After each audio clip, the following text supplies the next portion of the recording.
Gostaria que você ficasse atento ao que Deus tem para falar conosco nessa oportunidade. Amém? Amém?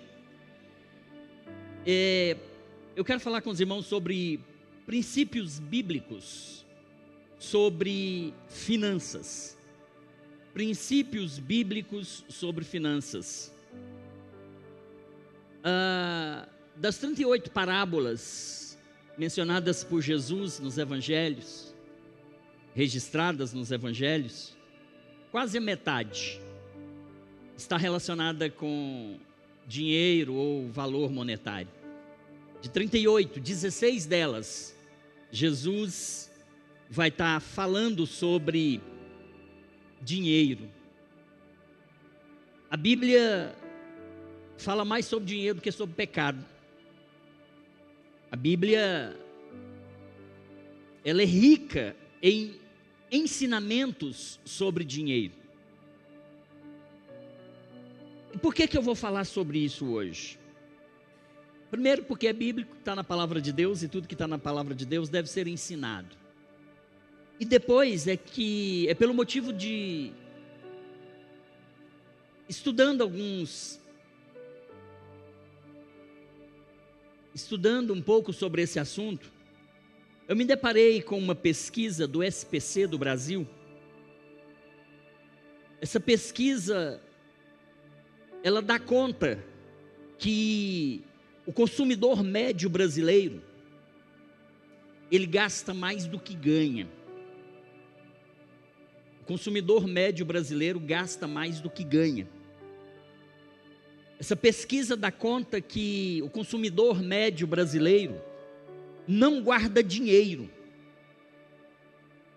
E essa pesquisa ainda diz que a maior parte dos pesquisados não planeja o próprio futuro. E daí a razão de muitas pessoas chegarem à velhice sem, muitas vezes, condições de sobrevivência e ter que ser sustentados por filhos ou por outras pessoas. A pesquisa diz que 8 em cada 10 entrevistados, ou seja, 80%, tem pouco ou nenhum conhecimento sobre como fazer o controle das finanças pessoais. Isso é alarmante. 8 de cada 10, 80% não tem conhecimento nenhum sobre como fazer controle de despesas pessoais.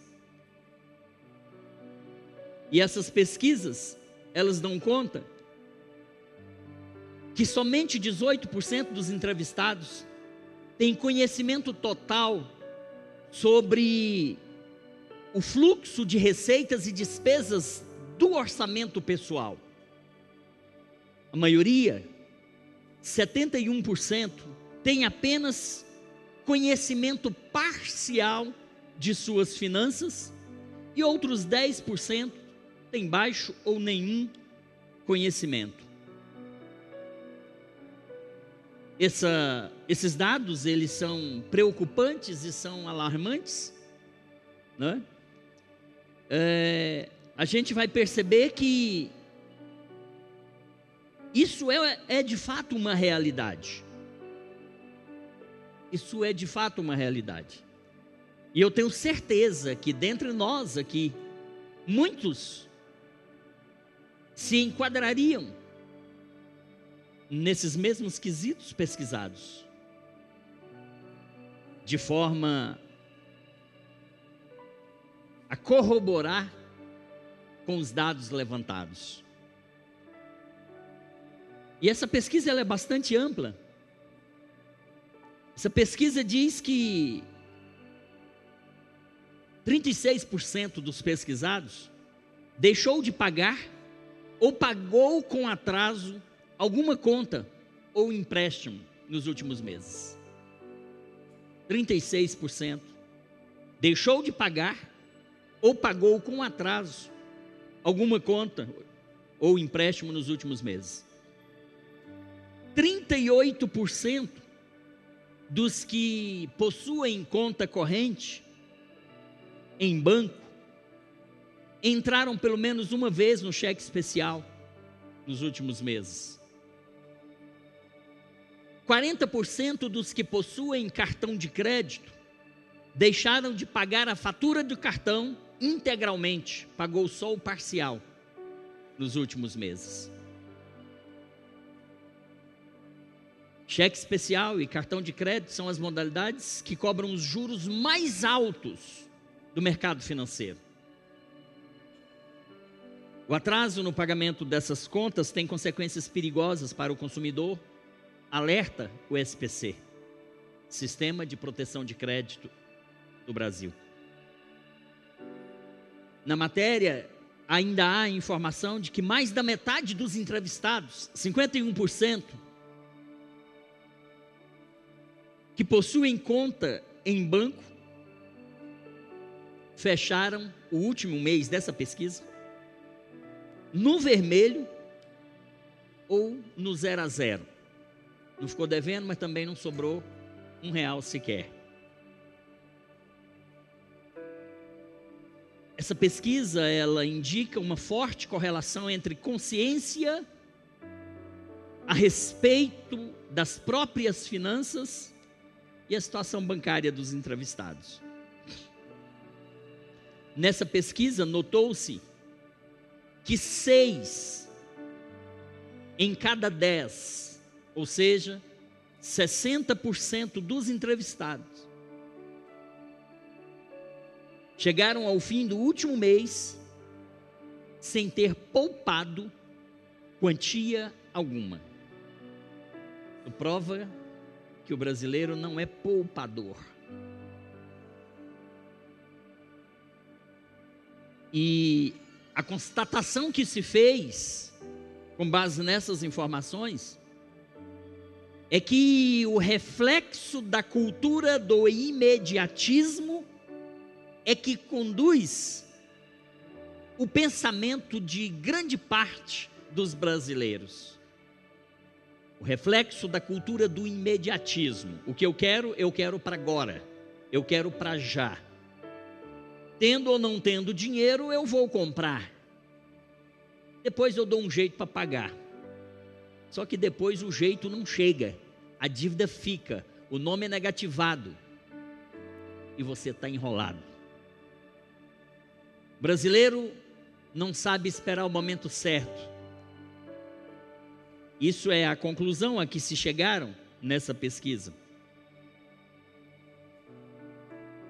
Ainda essa pesquisa dá conta que 30% dos entrevistados reconhecem, admitem ter comprado nos últimos 3 meses algum bem que fez com que excedessem o seu limite ou extrapolassem a sua capacidade financeira, ou a sua capacidade de pagamento mensal.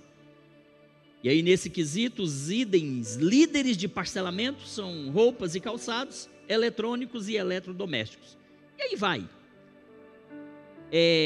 São inúmeras as informações trazidas por essa pesquisa, que se a gente fosse falar aqui, passaria o tempo todo falando sobre dados dessa pesquisa. Mas aí, pastor Josimar,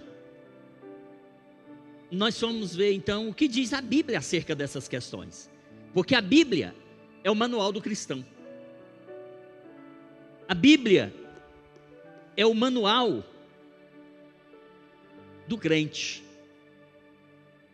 Quando você compra um eletrodoméstico, você recebe o eletrodoméstico na sua casa e junto com ele vem um manual do fabricante.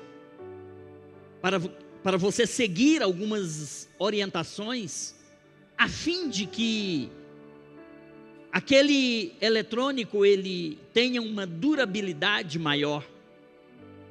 Evite que seja ligado de forma errada, seja consumido de forma errada, utilizado de forma errada.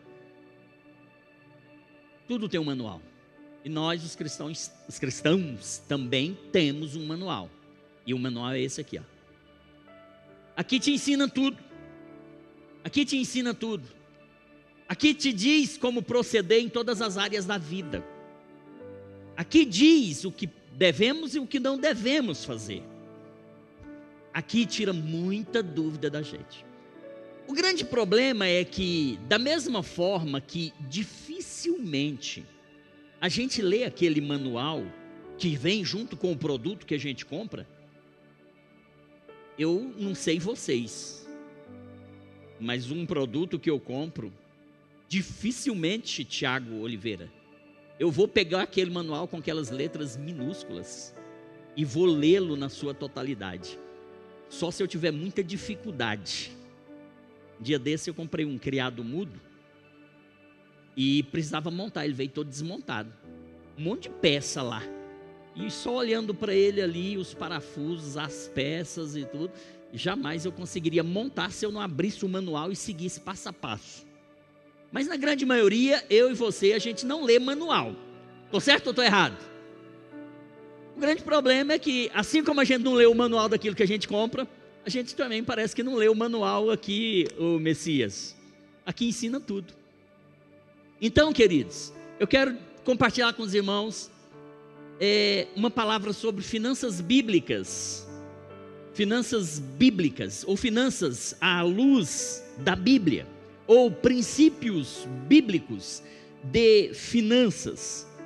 Princípios bíblicos de finanças.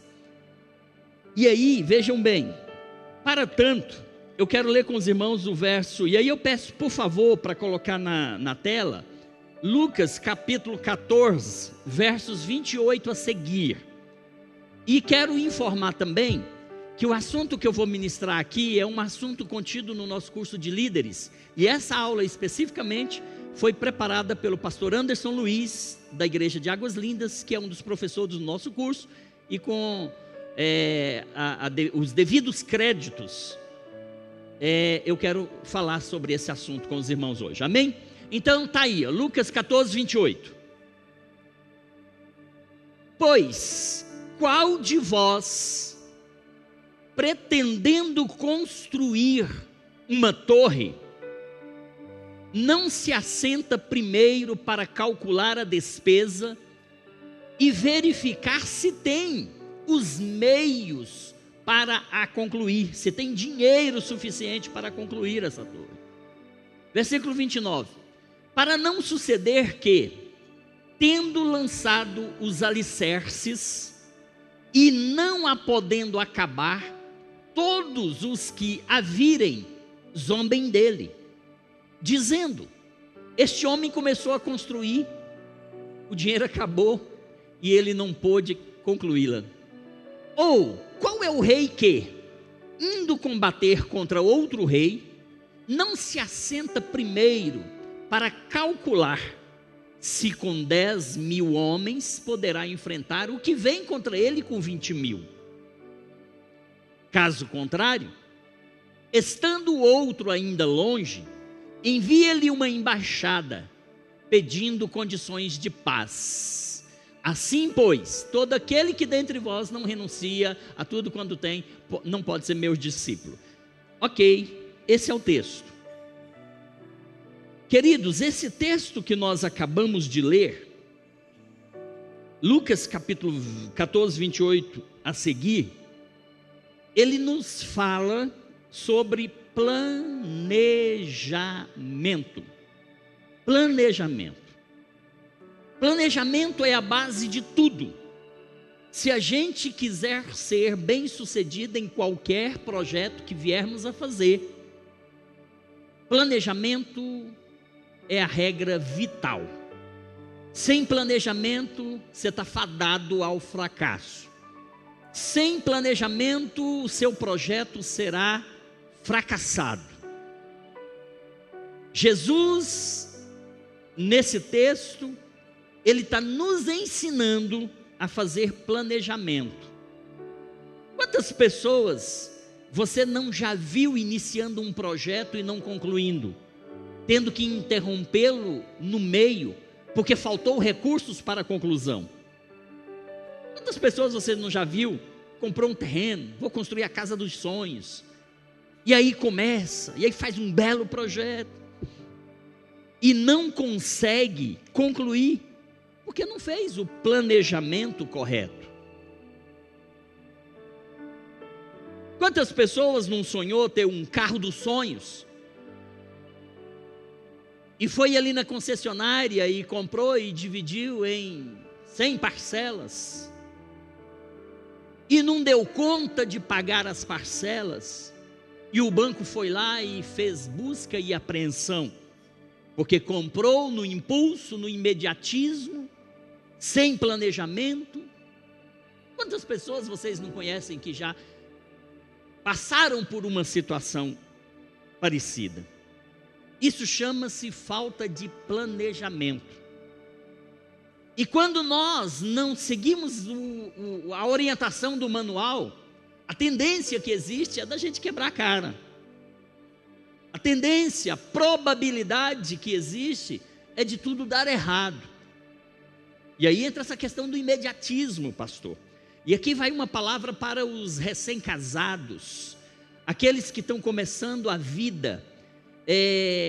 Porque enquanto nós estamos na casa do pai, o pai paga a escola, o pai paga o transporte escolar, o pai dá, a mãe dá roupa lavada, roupa passada, comida na mesa. Mas chega uma hora que esse moço, essa moça, esse menino, essa menina vai sair de casa e ele vai ter que custear, ele vai ter que se bancar. E se ele casar, e se ele se casar, essas despesas são dobradas. E muitas vezes os jovens casados, eles casam e no primeiro ano eles querem ter tudo que os seus pais têm. Só que os seus pais já levaram uma vida aí, pastor Jorge Muniz, de 40 anos de ralação, de 30 anos de preço pago. O que o seu pai tem hoje, ele não conquistou assim no estalar de dedos. O que os seus pais têm hoje, não se conquistou da noite para o dia. Aí tem uma vida de sacrifício, aí tem uma vida de ralação. O pai conquistou a duras penas, levantando de madrugada, dormindo tarde da noite, talvez trabalhando sábado, trabalhando domingo. O seu pai tem a casa que tem hoje, tem o carro que tem hoje, tem a empresa que tem hoje, mas isso não foi conquistado com base no imediatismo. Mas a nossa geração, a geração dos nossos jovens hoje, dos nossos filhos, eles querem tudo da noite para o dia. Eles querem ter o que os pais têm no primeiro ano de casamento. O que os seus pais conseguiram, jovens, levou uma estrada, teve uma jornada. Então vão devagar. Se você seguir as orientações do manual que eu vou passar aqui já já, você vai conquistar tudo, mas é no tempo certo. Não é amanhã, não é o mês que vem. É uma jornada. E aí muitos, na busca imediata daquilo que desejam, eles começam a fazer tudo errado. Começam a entrar em dívidas impagáveis, começam a entrar naqueles esquemas de dinheiro fácil, promessa de dinheiro fácil, porque o dinheiro não vem, é só promessa. Aí entram em jogos, hoje o que tem de gente se envolvendo com jogos, e aí ao invés de ganhar, perde o que aposta. E de antemão já quero te dizer que isso não é bíblico, Deus não permite, Deus condena. Principalmente jogos de prognósticos. Então, meus queridos, vamos ver o que o manual fala. Vamos ver o que nos fala o manual. Primeira pergunta: dinheiro traz felicidade? Dinheiro não traz felicidade, a nossa felicidade não está no dinheiro. Eu conheço inúmeras pessoas que são riquíssimas. Eu já contei aqui há muito tempo que um padrinho de casamento que eu tinha, um empresário industrial muito rico, eu trabalhei cuidando do departamento pessoal, fazia folha de pagamento de mais de cerca de 120 funcionários que ele tinha quando eu tinha 18 anos, pastor. Esse homem tinha tudo, fazendas, gado, indústria, dinheiro, pessoas a seu serviço, bens móveis. Foi meu padrinho de casamento, era meu chefe, meu patrão. Meus pais estão aqui, conhecem. Mas assim que eu casei, logo nos primeiros anos, eu estava morando em Goiânia. Eu casei em 90, isso foi em 97, eu estava em Goiânia. Eu recebi a notícia que um dia esse homem, cheio de dinheiro, foi encontrado morto, pendurado a uma corda no banheiro da sua casa. E a pergunta que se faz é: pessoas que têm muito dinheiro, que têm tanto dinheiro, são felizes? Nem sempre. Porque o dinheiro pode comprar bens, mas o dinheiro não compra alegria, o dinheiro não compra felicidade, o dinheiro não compra um casamento estável e estabilizado. Ajuda. Então, dinheiro em si não traz felicidade, mas possibilita trazer alegria, comprando talvez o carro dos sonhos, né? Os acessórios que deseja, viajar pelo mundo, traz alegria, mas não traz felicidade. Você comprar o que você quer, sem se preocupar com a fatura do cartão que vai chegar, sem se preocupar com como eu vou pagar, isso é excelente, isso é extraordinário, mas não traz felicidade.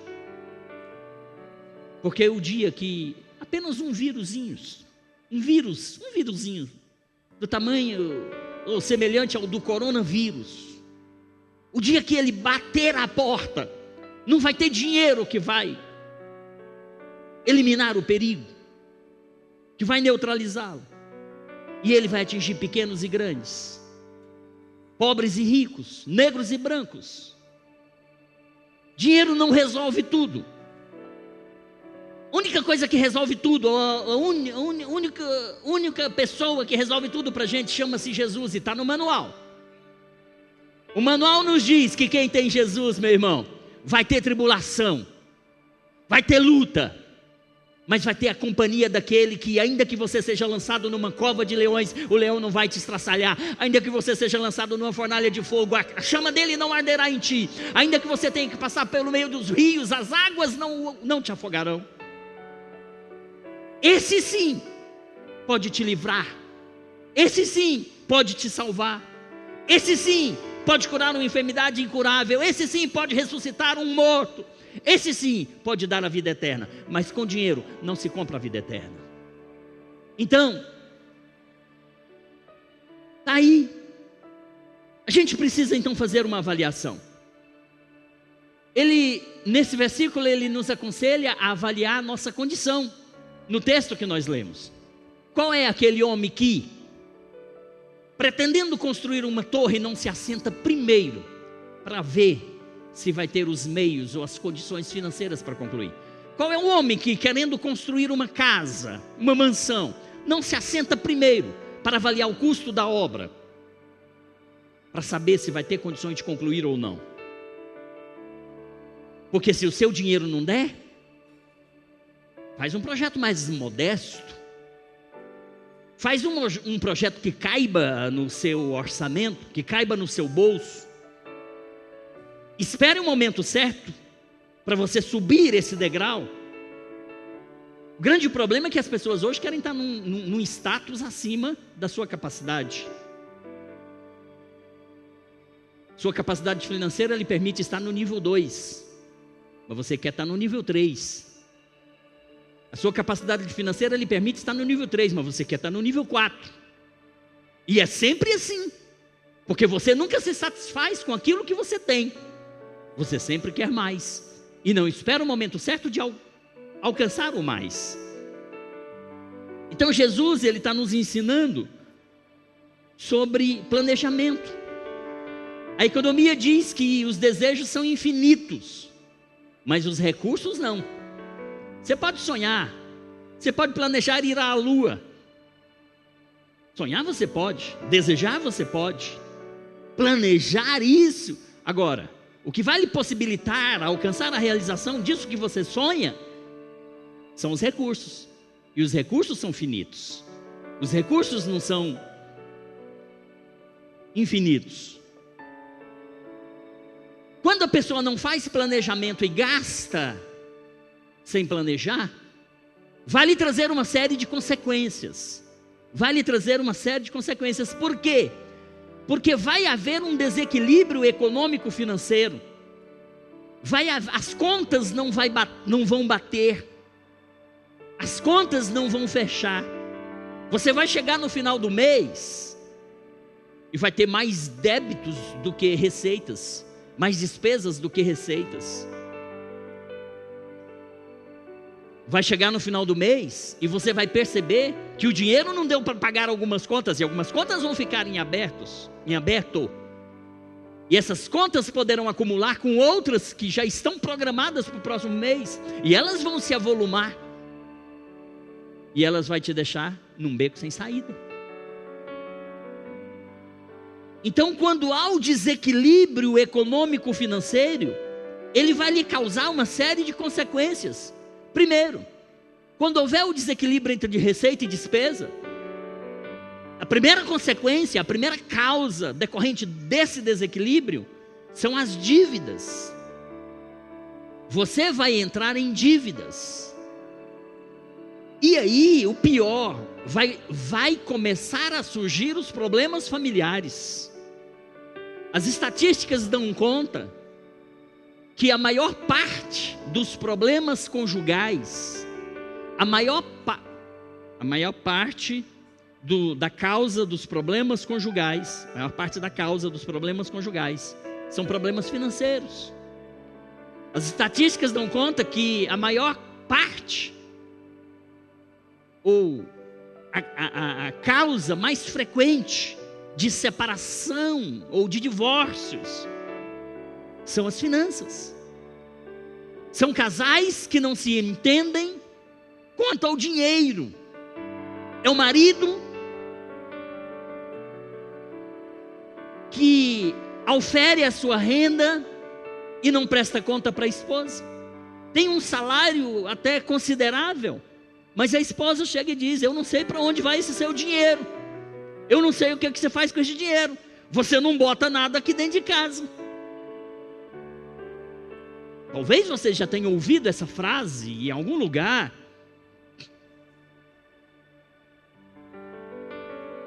Começam os problemas familiares, surgem as questões familiares. Quando se casa, ambos tornam-se uma só carne. Eu já falei aqui que casamento é um contrato jurídico, onde os cônjuges assumem responsabilidades recíprocas. A responsabilidade de um é a responsabilidade do outro. E uma das obrigações dos cônjuges é serem transparentes, é serem verdadeiros, falar a verdade, não falar a mentira. E os problemas, a causa de muitos divórcios, de muita separação, de muita contenda, de muito conflito nos lares entre os casais e que alcança os filhos, atinge toda a família, são os problemas financeiros. Porque o marido não é transparente com a esposa, ou vice-versa. Um não sabe o que o outro faz com dinheiro. E quando recebe, não consegue pagar todas as contas. E restam dívidas a pagar. E aí começam as crises. Então, uma das obrigações desse contrato jurídico que existe entre os cônjuges é transparência, é falar a verdade. Porque quando começam com essas questões financeiras, esse desequilíbrio econômico financeiro, aí o marido começa a esconder as coisas da esposa e começa a falar mentira. E mentira tem perna curta. Não tem mentira que perdure a vida toda. Você mente hoje, mas amanhã a verdade chega. Ela descobre, marido. Ele descobre, mulher. Mentira tem perna curta. E nessa questão financeira, o que tem de casais sofrendo, porque um está mentindo para o outro, um está ocultando alguma coisa do outro, um está deixando de ser transparente com o outro. Transparência é uma das obrigações que deve haver entre os cônjuges nesse contrato jurídico assinado entre ambos. E falar a verdade. O que eu atendo de casais que se queixam, que um não conhece a vida financeira do outro, só sabe que tem dívida, mas não sabe a origem da dívida, não sabe com que gastou, não sabe para onde foi o dinheiro, e aí começam as discussões, aí começam os conflitos familiares, pastor. E aí às vezes a mulher vai segurando a onda, vai segurando, mas uma hora é como que se transbordasse, o leite derramasse, aí ela chuta o balde, e aí vai embora. E aí o cara vai ficar se lamentando. E aí a mulher vai ficar se lamentando, porque acontece o inverso também. Então, quando a gente não lê o manual, não segue as orientações do manual, vai acontecer o desequilíbrio, que vai trazer dívidas, que vai trazer problemas familiares. Mais ainda, olha aí, o determinado estudo aponta que pelo menos 46% dos casais brasileiros brigam por questões financeiras, e destes 51% culpam o outro pela situação. Segundo o nosso Instituto Brasileiro de Geografia e Estatística, o IBGE, problemas financeiros são a maior causa de divórcios no Brasil. 57% dos casamentos são encerrados por desentendimentos referentes a dinheiro. Então isso é um assunto relevante que deve sim ser dito aqui. Isso é um assunto relevante que deve sim ser ensinado aqui. Isso só acontece por não observarem o que está escrito no manual. Se você ler o manual, seguir as orientações do manual, vai dar certinho. Não dá errado. Não tem como dar errado. Porque o manual é a palavra de Deus. E a palavra de Deus é fiel. E o que está escrito aqui se cumpre. É só observar o manual. As pessoas estão errando por ignorância, falta de conhecimento. E foi isso que Oséias disse no capítulo 6, versículo 4 do seu livro. O meu povo foi destruído porque lhe faltou conhecimento. Esse mesmo Oséias vai dizer: conheçamos e prossigamos em conhecer o Senhor. Quando nós conhecemos o Senhor, nós conhecemos a sua palavra. E quando nós aplicamos a sua palavra, nós temos grandes chances de sermos bem-sucedidos. O desequilíbrio econômico-financeiro vai trazer como causa também, além das dívidas, além dos problemas familiares, vai trazer também tristeza. Você já viu uma pessoa angustiada? Uma pessoa com semblante de derrota? É uma pessoa que está com as contas fora de controle. E a pergunta é: quem nunca, né? Quem nunca um dia não já passou por isso? Eu já vivi isso no passado, em que não dormia, em que não tinha alegria para viver. E quantos não já viveram isso? A gente pode errar, irmãos. A gente só não pode permanecer no erro. Uma vez instruído e sabendo o caminho certo, a gente tem que entrar pelo caminho e não se desviar dele nem para a direita nem para a esquerda. Porque quando a gente entra no caminho e começa a obedecer o manual, a gente vai entender que é sim possível ser feliz, ganhando pouco ou ganhando muito. Eu conheci inúmeras pessoas, já disse aqui, que têm salários ínfimos, às vezes vive com um BPC, um benefício de prestação continuada do INSS, mas são pessoas que têm as contas em dias, não atrasam uma conta, que tem poupança e que ainda empresta dinheiro. Porque para você ser bem-sucedido, para você ser bem-sucedido financeiramente, para você ser próspero, e aí daqui a pouco nós vamos ver, riqueza é uma coisa, prosperidade é outra. Para você ser próspero, independe do quanto você ganha. Porque, como eu dizia, tem pessoas que têm salários pequenos, mas são prósperos. E eu conheço também, no contraponto, pessoas que têm salários exorbitantes. Talvez ganhem o que ganham, ou ganham um valor equivalente ao maior salário mínimo, ou maior salário do Brasil. O maior salário do Brasil hoje é o salário de ministros do STF. Hoje está em 43 mil reais, é o maior salário, teoricamente, legal, permitido no Brasil. O menor salário permitido no Brasil é o salário mínimo, que esse ano está R$ 1.518. Conheço pessoas que ganham os 1.518, são prósperos, vivem bem, não devem uma conta e emprestam dinheiro. Conheço pessoas inúmeras que ganham o maior salário referencial do Brasil, mas vivem uma vida endividada, deve a todo mundo, contas atrasadas, nome sujo, restrição no CPF, que o impossibilita de fazer qualquer coisa em seu nome, e aí tem que ficar pedindo nome emprestado para as pessoas. Vamos falar disso aqui também, se desse tempo, né? Se der tempo. Então, queridos, o segredo da prosperidade não está no quanto você ganha. O segredo da prosperidade não está no valor do seu salário. Não está nisso. O segredo está em você observar e ler o manual. Porque o manual, de cara, no início dessa fala minha, manda você planejar. Antes de gastar, planeje. O problema é que estão gastando sem planejar.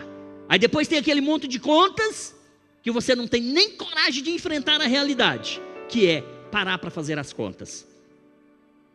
Tem gente que está tão endividada que na hora que pensa em parar para botar tudo no papel, ele se desespera e não tem nem coragem de enfrentar essa realidade. Sabe que deve trocentas coisas, mas tem medo de colocar no papel e o valor ser tão alto e ele infartar. Conheço pessoas assim. Então, traz tristeza. O desequilíbrio econômico-financeiro torna a pessoa mais vulnerável e propensa a cair em golpes. E eu vi muito nesses últimos anos isso acontecer.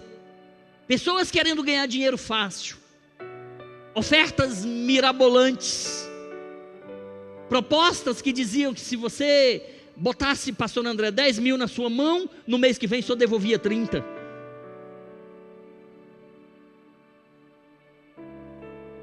São o marketing multinível, as pirâmides ou coisas assemelhadas às pirâmides.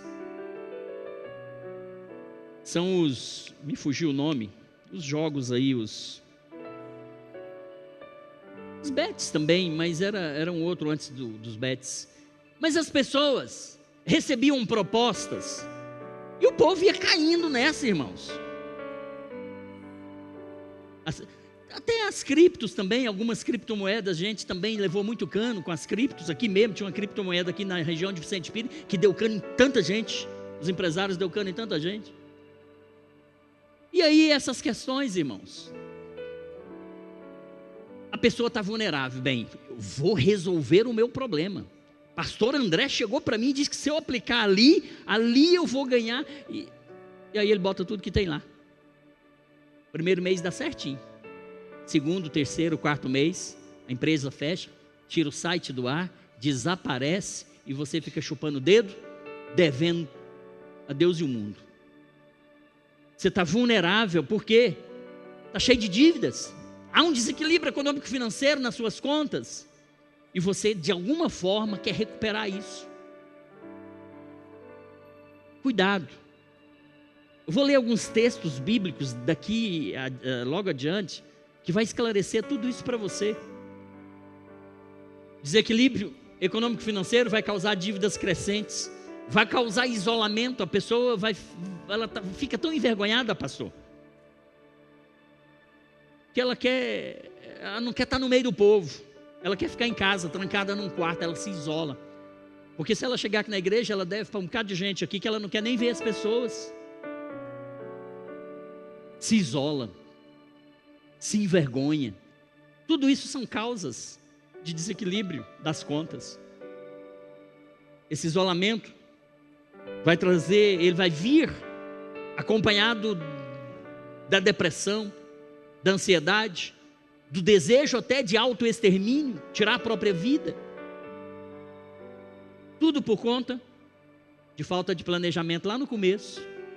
Gastou mais do que ganhava, entrou em dívidas impagáveis, e aí veio essa série de consequências. Esse desequilíbrio econômico-financeiro vai causar inclusive problemas físicos e mentais. As pessoas vão adoecer. Aí virão as doenças das mais variadas naturezas, inclusive físicas. Vai lhe trazer estresse, ansiedade, depressão. E aí estão os percentuais. O desequilíbrio econômico-financeiro vai trazer insônia. Você vai se deitar e o sono não virá. E você vai perder horas indormidas ou mal dormidas. A causa pode vir em forma de dores de cabeça. A sua pressão pode ir às alturas. Tudo isso são causas desse desequilíbrio econômico-financeiro. Despesas maiores do que receitas.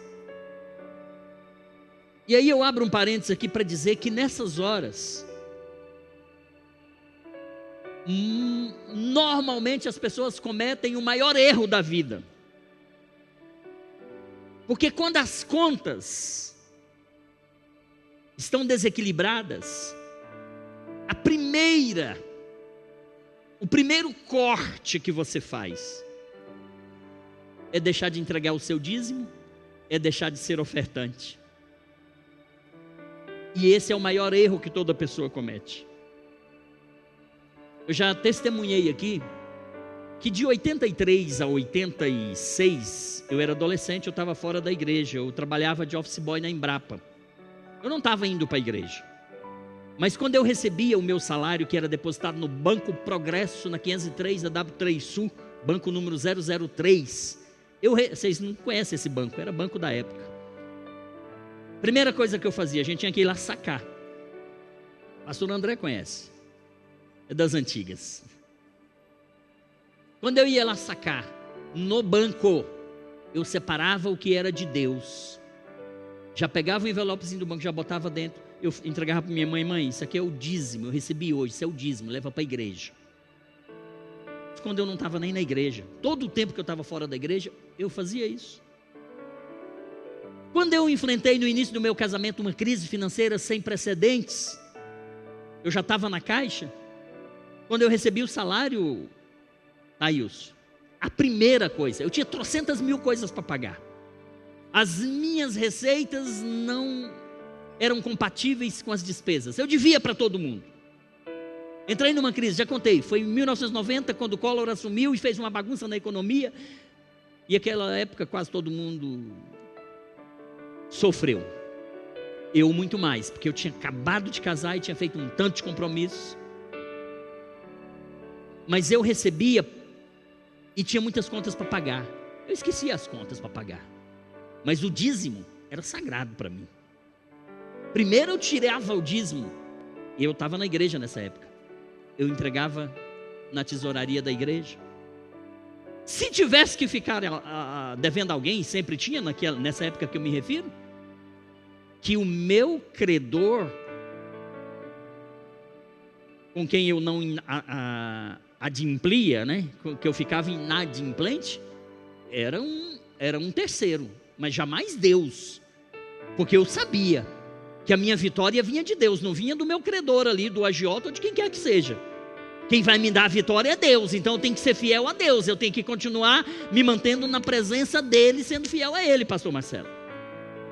Mas nessas épocas, o primeiro corte que as pessoas fazem é deixar de entregar o dízimo, porque pensa que está entregando o dízimo para a igreja, porque pensa que está entregando dízimo para pastor. Ledo engano dos que pensam assim. Você é fiel a Deus, não é a igreja. As suas contribuições vão manutenir a igreja, vão sustentar projetos sociais, vai alcançar vidas. Mas se você não for fiel, Deus vai levantar pessoas para ser fiel no seu lugar. A obra de Deus não vai parar porque você deixou de contribuir, mas o principal prejudicado será você mesmo. Mas muitos não entendem assim. Que pena. Eu sempre fui fiel, mesmo na adversidade. Então,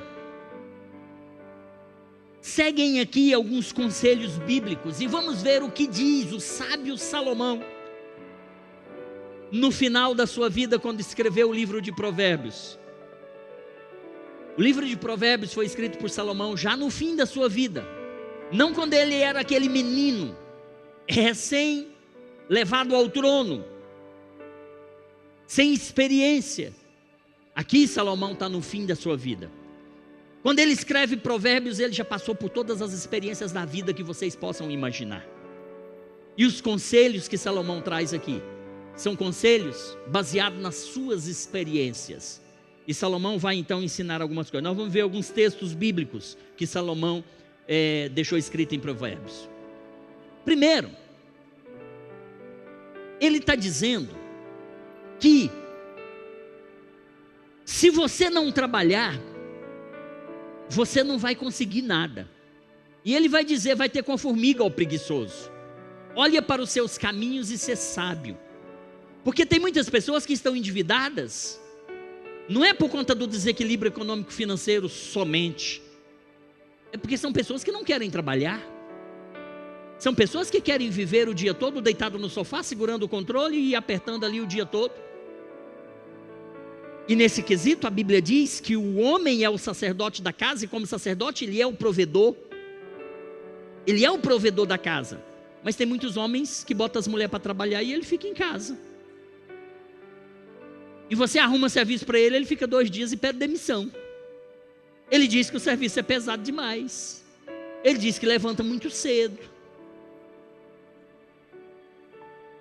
Mulheres, moças, você que ainda vai casar, escolhe bem. Deus não vai escolher o seu cônjuge não, é você que vai escolher. Mas quando você for escolher um cônjuge, um pretenso, um namorado, um noivo, verifica se esse cara trabalha. Porque antes de Deus dar Eva para Adão, Deus deu o trabalho. Leia lá Gênesis. O que o homem mais precisava lá no início era de um trabalho, não era de uma mulher. Por isso que Deus deu o trabalho antes da mulher. Então o homem ideal para você se casar é um homem que trabalha ao menos. Porque se ele quiser a mulher antes do trabalho, ele está invertendo a regra do manual. Porque o manual diz isso, que Deus deu o trabalho para o homem, depois que Deus deu a mulher. Não é isso, pastor André? Então, vai casar? Veja se esse cabra gosta de trabalhar, porque senão você vai sofrer. Vê se esse cara é um homem mesmo, de verdade. Uma das observações. O preguiçoso não trabalha, não vai ter receita, vai ter desequilíbrio econômico financeiro. vai ter conflito familiar. Aí vem aquela série de causas lá, viram dívidas, virão problemas familiares, virá o isolamento, virá o estresse, virá ansiedade, depressão, doenças físicas, psicossomáticas e outras. É regra, irmãos. Vai acontecer essas coisas. Não pensa, eu vou casar, depois muda. Até hoje ele não gostou de trabalhar, mas quando eu casar eu boto ele no eixo. Engano seu, sabe de nada. Sabe de nada, nada. Se a natureza dele é ser preguiçoso, foge dele. Manda ele ter com a formiga. O preguiçoso não aproveita a sua caça, mas o diligente dá valor a seus bens. O preguiçoso deseja e nada consegue. Olha aí, o preguiçoso deseja e nada consegue, mas os desejos do diligente são amplamente satisfeitos. Mais conselho bíblico aí.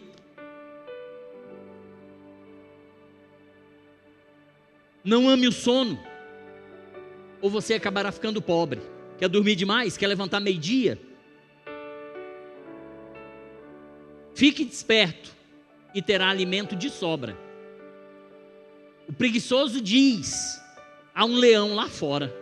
Se eu sair para procurar serviço, eu vou ser morto pelo leão. É preguiçoso, inventa as desculpas mais esfarrapadas que você possa imaginar.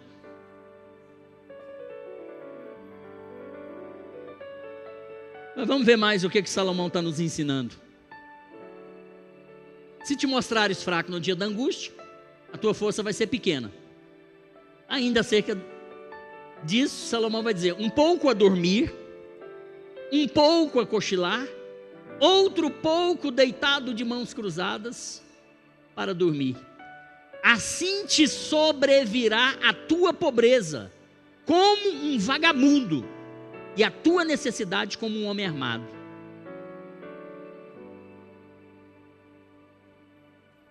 Ao preguiçoso, a Bíblia está batendo sem dó, né? Quem lavra a sua terra terá comida com fartura, mas quem persegue fantasias se fartará de miséria. Quem lavra a sua terra, está numa linguagem agrícola, como disse o pastor Lúcio aqui. Quem lavra a sua terra terá comida com fartura. Por quê? Porque o agricultor, quando ele vai plantar, ele tem que ter o trabalho de lavrar a terra. Lavrando a terra antes de semear vai dar muito trabalho. Mas ao lavrar a terra, vai haver uma irrigação melhor para a semente.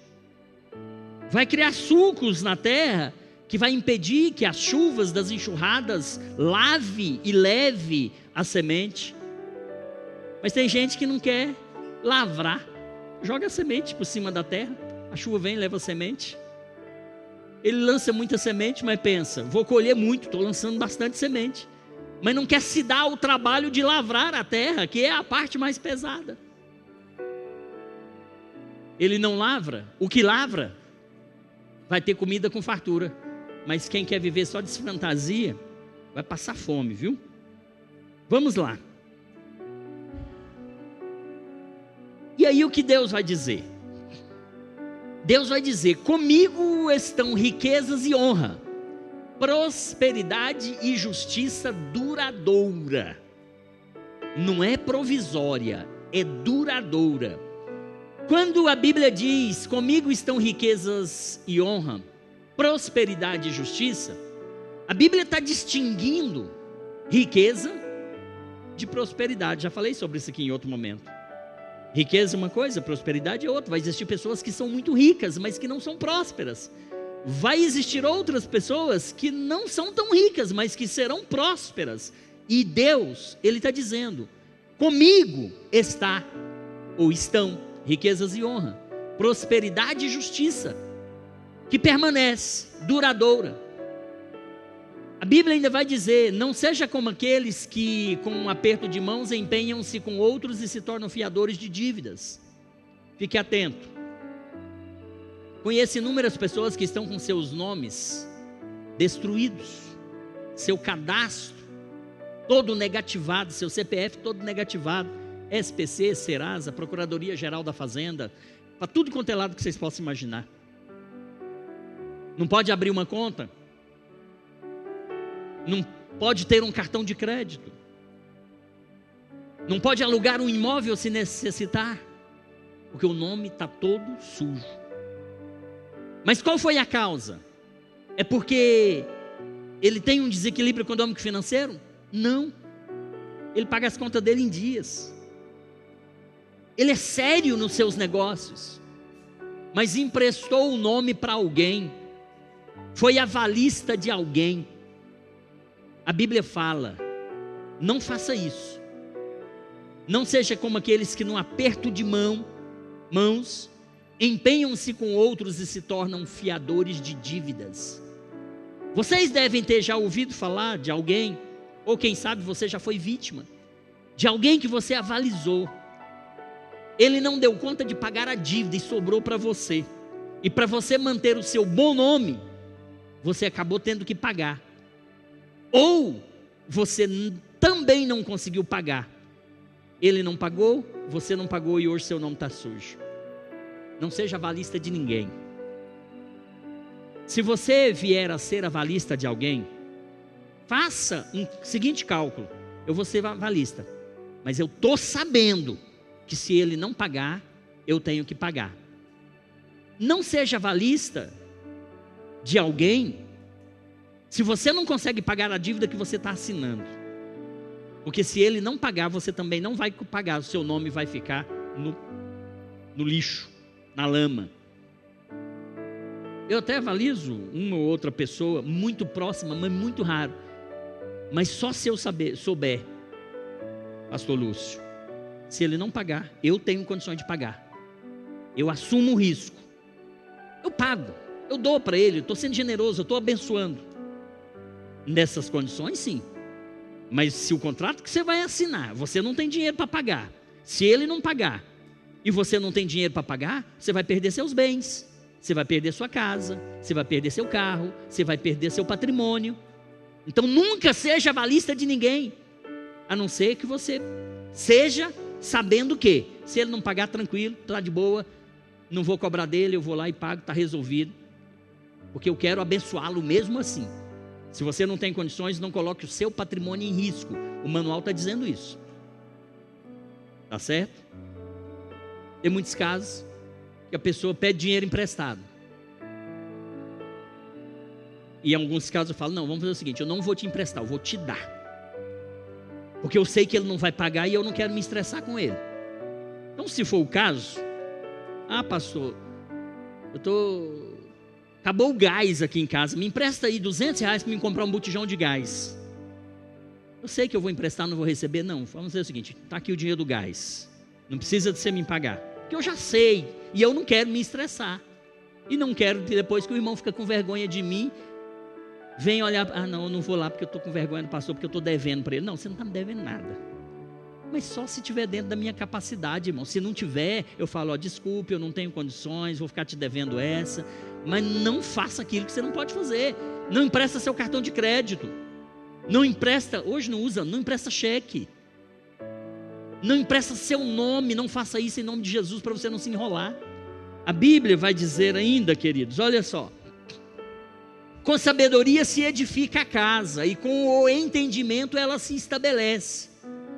Procura conhecer o estado das tuas ovelhas. Esse é um outro texto, eu não vou entrar nele agora. Porque o tesouro não dura para sempre, durará a coroa de geração em geração. Deixa eu avançar aqui um pouquinho, porque o meu tempo está acabando. Vamos lá. Primeiro, dicas, conselhos: valorize o fruto do seu trabalho. Se organize, faça planejamento, faça planilhas, controle os seus gastos, aprenda a dizer não, porque tem gente que não sabe dizer não, e nessa de não saber dizer não, entra em fria. Tenha reservas para momentos de necessidade. Irmãos, não gaste tudo, poupe ainda que pouco, mas poupe. vai chegar um momento, ou poderá chegar um momento, em que uma fatalidade vai acontecer. Você necessitará de um recurso emergencial. E se você não tiver essa reserva, você vai se enrolar. Você vai ficar mendigando, pedindo para um, para outro, fazendo vaquinha aqui com a família, com os amigos, para socorrer você. Faça planejamento. Se organize, faça planilha, controle seus gastos, aprenda a dizer não. Tenha reservas para momentos de necessidade. Olha aí, gaste menos do que ganha. Essa é a regra básica, universal para o equilíbrio econômico e financeiro. Gaste menos do que você ganha. Se você gastar mais do que você ganha, não tem outra explicação. Vai dar errado, vai se endividar, vai sofrer todas aquelas consequências que já mencionamos anteriormente. Olha aí, o sábio economiza e tem sempre bastante comida e dinheiro em sua casa. O tolo gasta todo o dinheiro que recebe. Será que tem tolo aqui nessa manhã? Acredito que não. Aqui só tem pessoas que não gastam mais do que ganham. Aqui só tem pessoas que poupam regularmente, que faz economias. A Bíblia está dizendo, e é Salomão que fala, o sábio economiza. Temos sábios aqui nessa manhã? O sábio economiza, não gasta tudo que ganha, ele poupa, ele faz uma reserva para momentos emergenciais. O sábio economiza e tem sempre bastante comida e dinheiro em sua casa. Gastar menos do que ganha é uma premissa indispensável na vida de todas as pessoas. Muitos parecem saber disso, mas não colocam em prática de forma efetiva. É aquele negócio, todo mundo sabe, mas ninguém quer cumprir. Isso é sacrifício, isso é renúncia, isso é abrir mão de algo que você tanto deseja, isso é saber esperar, isso é deixar de ser imediatista. Você tem que ter controle financeiro eficaz, você precisa controlar os seus gastos, você precisa consumir de forma mais consciente e viver sempre, olha aqui e viver sempre um degrau abaixo do seu padrão de vida. Eu falei no início que as pessoas hoje querem viver sempre um degrau acima do seu padrão. As pessoas querem viver sempre um degrau acima da sua capacidade financeira. Olha o que o sábio nos ensina, e aí não é Salomão. Olha o que o comentarista nos ensina. Ali na última linha. Viva sempre um degrau abaixo do seu padrão de vida. Sempre um degrau abaixo. Porque na hora do sufoco, você vai estar bem. Na hora da crise, você vai estar bem. Profissionais liberais, pessoas autônomas, pessoas que não têm um vínculo empregatício, pessoas que não têm um emprego estabilizado no serviço público, por exemplo, precisam poupar, precisam recolher o seu INSS como autônomo. Muito embora hoje aposentar nesse Brasil é a coisa mais difícil que tem, porque tem que ter quase 100 anos de idade, tem que ter contribuído quase 100 anos, né? Poupe. Profissionais liberais, se a gente entrar numa crise, como entramos nos anos 2020, 2023, na pandemia, em que você não pode trabalhar, você vai viver de quê? Você vai comer de quê? Se você não poupou, se você não fez uma reserva para esses momentos de negritude na vida. Profissionais liberais, autônomos, empresários, pessoas que tocam o seu próprio negócio, faça um seguro de vida. Se você faltar hoje, como é que vai ficar a sua família? Procure fazer uma previdência privada. Procure fazer uma poupança, porque momentos como a pandemia poderão tornar a vir. É já, é imediato, isso é para ontem. Isso sim, você deveria agir com imediatismo. Quando eu entrei na Caixa em 89, eu fiz um seguro de vida, pastor. Porque eu falei, se eu faltar o ano que vem, como é que vai ficar minha esposa? Como é que vai ficar meus filhos? Vão ficar meus filhos? Não tinham nem nascido ainda. Até hoje, foi em 89, tem 35 anos que eu pago um seguro de vida. Se eu morrer hoje, eles não vão ficar desamparados. E se eu viver até os 90 anos, eu paguei um seguro de vida durante 50 anos desnecessariamente? Não estou preocupado se paguei desnecessariamente, estou preocupado com o futuro dos meus filhos e da minha esposa.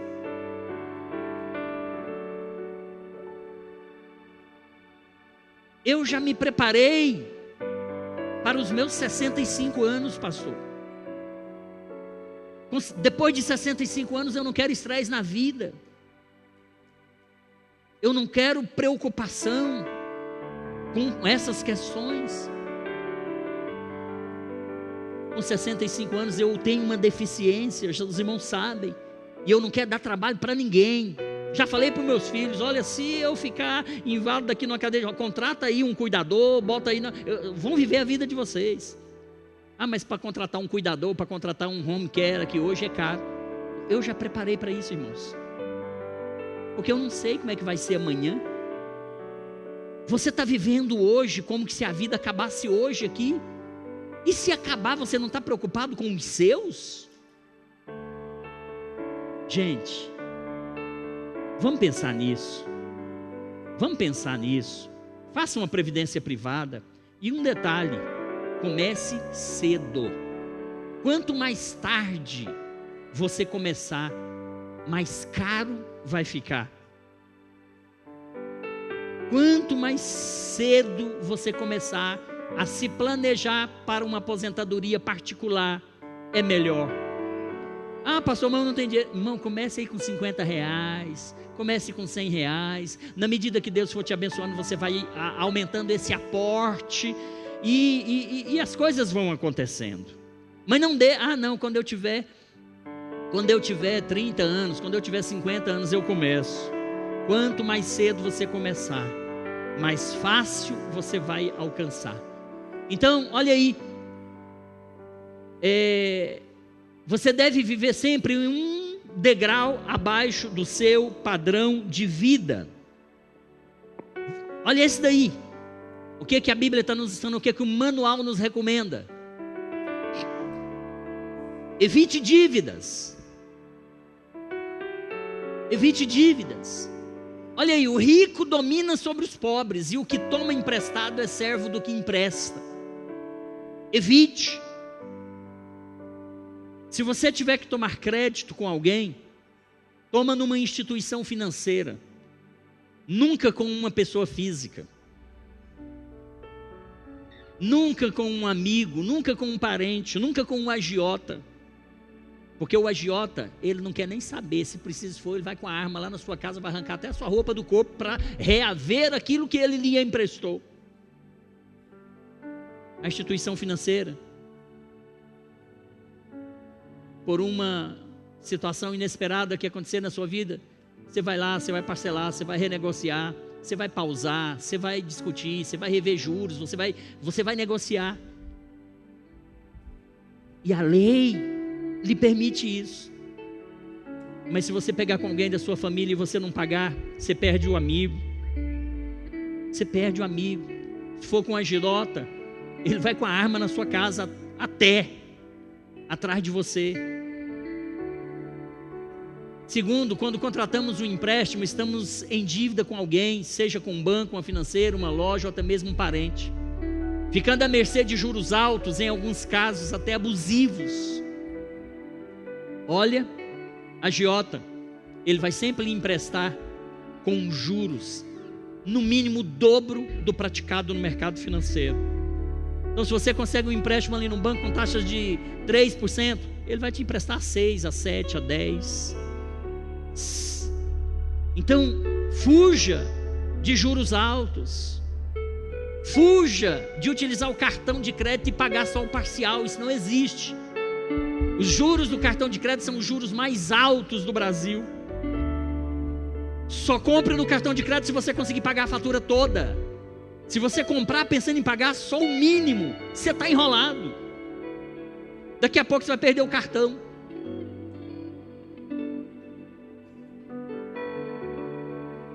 Não fique à mercê de juros altos, de juros abusivos.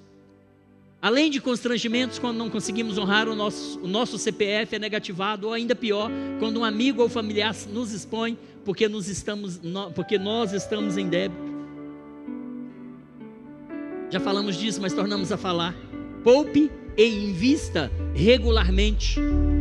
Poupe e invista regularmente. O dinheiro, olha o que diz aí, Provérbios 13:11. O dinheiro ganho às pressas diminuirá.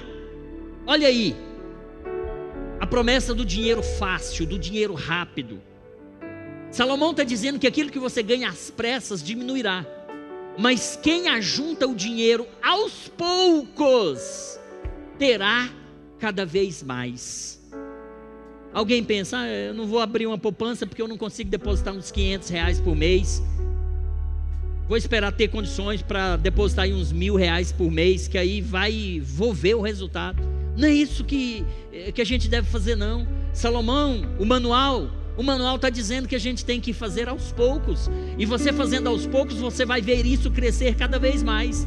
Mas se você quiser ganhar tudo de uma vez só, não vai valer a pena. Ele vai diminuir. Você não saberá administrar isso. De nada adianta o imediatismo quando o assunto é fazer dinheiro render. Se você quer ter mais, comece a poupar de pouquinho em pouquinho, que você vai alcançar o seu objetivo. Se você quiser ganhar tudo da noite para o dia, esse que você ganhar, pode até ganhar, e esse que ganhar, ele vai diminuir, ao invés de render mais. Muitas promessas de dinheiro fácil e rápido acabam com grandes prejuízos. Vocês sabem disso, já mencionei anteriormente. Onde que eu estou?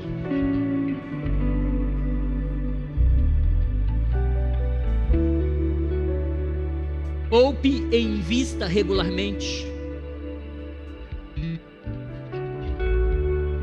Poupe e invista regularmente. O correto a fazer é poupar diariamente para poder investir com regularidade. A poupança regular permite fazer provisões para o futuro. E aí eu escuto de tanta gente, mas pastor, botar na poupança não está rendendo nem 1%. TR está lá embaixo. Mas é melhor você ter esse pouco e constante do que você querer muito, ganha hoje e perde amanhã. Amanhã você fica sem nada. Na poupança está seguro. Mas existem outras formas de aplicação que rende mais do que a poupança e lhe traz segurança também, como os fundos de investimento. Portanto, queridos, a forma mais eficaz é começar a poupar cedo, começar hoje e ser consistente, ser perseverante. Provérbios 22:29. Trabalhe com dedicação. Você conhece alguém que faz o seu trabalho com cuidado e perfeição? Em pouco tempo seu valor será reconhecido e ele será chamado para trabalhar para o rei. Isso é o que diz Salomão. Trabalhe com dedicação. Independente do que você faz e do quanto você ganha nesse trabalho que você faz, faça com dedicação, porque em pouco tempo, diz Salomão, você será reconhecido e será chamado para trabalhar para o rei numa posição que lhe proporcione melhores condições. Invista em conhecimento. A mente do homem sábio está sempre aberta para receber o conhecimento e seu ouvido aberto para ouvir novas ideias. Nunca pare de aprender. Olha, existem inúmeros cursos de educação financeira gratuitos na internet. Faça um curso de educação financeira. Coloque em prática o que você aprender nesse curso. Busque o conhecimento. Antigamente a gente não tínhamos estas oportunidades. Antigamente era muito difícil o conhecimento chegar até a gente, mas hoje não. Hoje o conhecimento, ele está aí, ao alcance de todos. Busque conhecimento. Nunca pare de aprender. Busque conhecimento, estude, eduque-se financeiramente. Eduque-se financeiramente. Portanto, meus irmãos, fiquemos de pé, nós estamos caminhando para o fim.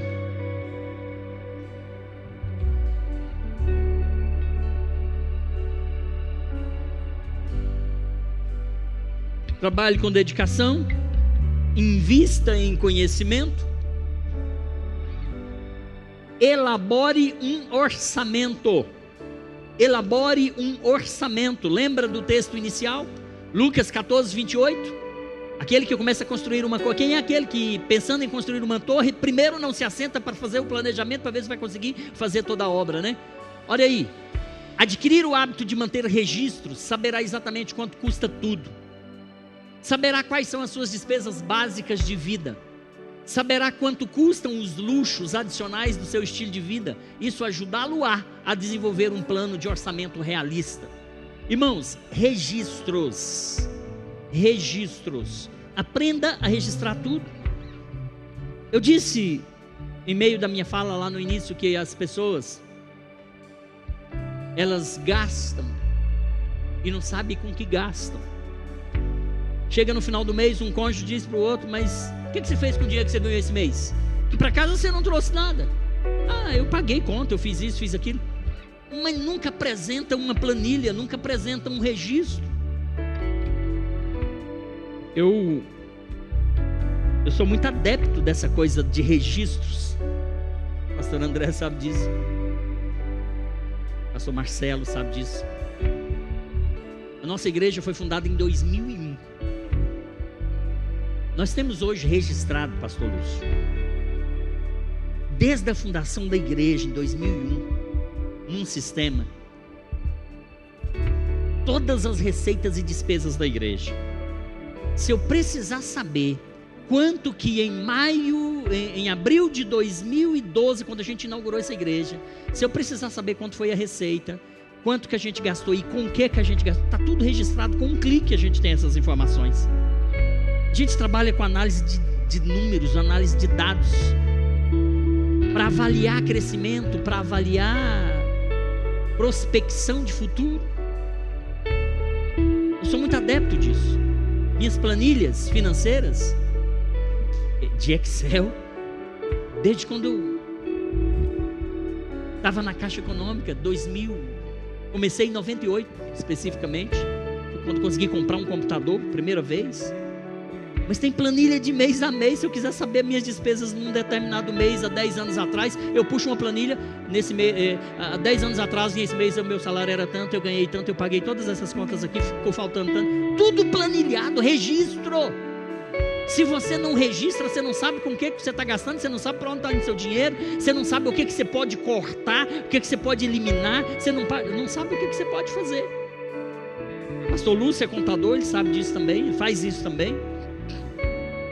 Uma vez desenvolvido este hábito, irmão, de manter registros, você encontrará a liberdade que advém de saber que está a viver dentro das suas possibilidades. Muitas vezes a incapacidade de poupar ou de aumentar as doações deve-se a gastos excessivos causados pelo fato de não saber para onde vai o dinheiro. O manual está aqui, as regras estão aqui. E aí vem uma outra parte para a gente encerrar. É que a gente precisa, a despeito de qualquer situação, ser generoso. Porque a generosidade é bíblica. A generosidade é bíblica. A pessoa generosa terá sempre mais e mais. Ela receberá de volta todo o bem que faz os outros. Isso é bíblico. Deus não te abençoou para que apenas você seja abençoado. Deus te abençoou para que você abençoe outras pessoas. E quando você compreende isso e cumpre esse propósito de Deus e abençoa outras pessoas, Deus vai só te abençoando, porque Ele sabe que para você Ele pode dar muito, porque você vai repartir. Agora, se você retém tudo que você tem, o versículo 26, o seguinte ao 24, ele vai dizer que quando o que retém, ele se empobrece cada vez mais. Então, se você tem e você não reparte, você empobrece. Se você tem e você reparte, você enriquece cada vez mais. Esse é um princípio bíblico, é o princípio da generosidade. Se você quer ter muito, distribua muito. A Bíblia diz: mais bem-aventurada coisa é dar do que receber, porque quando você dá, você recebe de volta. Deus vai lhe dando em proporções, às vezes exponenciais. Você dá 100, recebe 10 vezes mais, às vezes 30 vezes mais, às vezes 100 vezes mais. Você retém, aí você não vai tendo a reposição, você vai gastando tudo e vai ficando sem. Entendem essa questão aí da generosidade? Isso é princípio bíblico. Provérbios 11:25. A pessoa generosa terá sempre mais e mais. Quanto mais você dá, mais você recebe. Ela receberá de volta todo o bem que fez os outros. Se confiarmos em Deus, nunca poderemos dizer não tenho dinheiro para dar. De acordo com Deuteronômio 14:26, um dos objetivos do dízimo era ensinar o povo de Israel a colocar Deus em primeiro lugar em suas vidas. O dízimo ensina uma confiança em Deus que é fundamental para o nosso relacionamento com Ele. De nada adianta ser bem sucedido financeiramente, ter fartura, bons investimentos e não ser generoso com as pessoas à nossa volta. A generosidade é a qualidade de quem ama dar, doar. Pessoas generosas refletem o amor de Deus. Portanto, a bênção que enriquece é a bênção do Senhor. Amém? Querem ser ricos e prósperos? Consultem e pratiquem o manual. Se você praticar o manual, você vai ser rico e próspero. Você vai ser bem sucedido. Jesus, ou Deus Pai, Ele foi tão generoso com a humanidade que Ele tinha um único filho. Seu filho se chama Jesus Cristo. E Deus deu esse único filho que Ele tinha. Esse único filho que Ele tinha, que estava no céu de glória com Ele. Deus deu o seu filho, seu único filho, filho unigênito. Esse filho, como uma semente, ele foi plantado na terra. Esse filho, como uma semente, ele foi enterrado. E toda semente, quando plantada, ela produz. Toda semente que você planta, ela vai produzir inúmeros frutos. E através dessa semente chamada Jesus, que foi plantada por Deus na terra, Deus obteve como retorno milhares, milhões, número incontável de filhos, como resultado daquela generosidade de Deus, como resultado daquela oferta de Deus para a humanidade. Eu e você somos frutos dessa semente chamada Jesus, que Deus o Pai deu para a humanidade. Louvemos a Deus, porque como resposta, ou como resultado, Deus teve de volta muitos filhos, quando Ele deu o seu único filho. Que essa palavra possa ficar guardada no seu coração. Se ela não se aplica à sua vida, mas eu acho difícil, eu creio que pelo menos uma partículazinha dessa mensagem, ela se aplica sim à sua vida. Mas se ela não se aplica, que você utilize tudo que foi falado aqui como um antídoto, como uma vacina, para que amanhã você não venha a incorrer no erro de não consultar o manual, de não consultar a palavra de Deus. E Jesus te abençoe, que a sua semana seja próspera, que a sua semana seja muito abençoada. Nós vamos orar para encerrar, mas eu não posso fazer essa oração final sem perguntar: tem alguém aqui nesta manhã que quer entregar a sua vida para Jesus? Tem alguém aqui nesta manhã que quer reconciliar com o Senhor? Tem alguém aqui nesta manhã que quer fazer parte dessa família, essa família que vai morar no céu? Tem alguém aqui? Se tem, faça um sinal, eu quero orar por você. Tem alguém que quer entregar a sua vida para Jesus? Quer reconciliar com Jesus? Tem alguém? Se não tem, nós vamos orar. Feche os seus olhos. Pai bendito e querido, nesta manhã, Pai, nós ministramos aqui a Tua palavra. A Tua palavra nesta manhã, Senhor, falou de dinheiro, de administração, de planejamento, Pai. Mas nós falamos o que Jesus falou aos seus discípulos, ó Deus. Jesus disse aos seus discípulos que era necessário fazer planejamento, que era necessário, Senhor, se organizar, para que pudessem, Senhor Jesus, não viver uma vida de desequilíbrio econômico e financeiro, para que não pudessem ser envergonhados, ó Senhor. Meu Deus, aqui, Pai, eu posso afirmar, sem medo de errar, que existem pessoas que talvez, como eu um dia, Pai, enfrentei muitas dificuldades financeiras. Meu Deus, aqui certamente existem pessoas talvez que na sua casa não tem nada na despensa, meu Pai. Quem sabe que tem pessoas, ó Senhor, que encontram-se em situação de dívidas, que tem lhe tirado, Senhor, a alegria de viver, tem lhe tirado, Senhor, oh meu Pai, o sono, não tem conseguido dormir por conta de dívidas, ó Pai.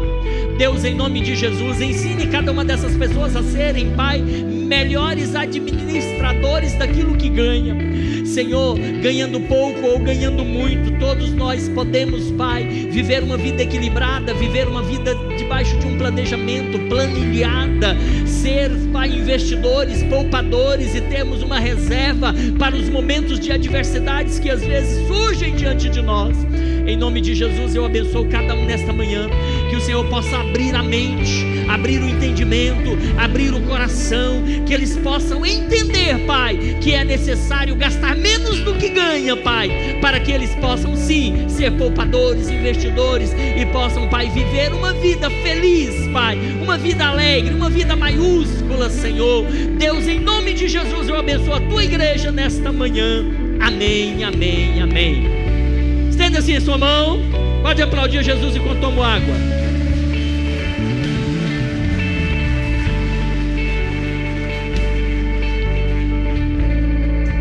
Que a graça do nosso Senhor Jesus Cristo, o amor de Deus nosso Pai, a comunhão e a consolação do Espírito Santo seja com todos nós e todos digam amém. Deus te abençoe.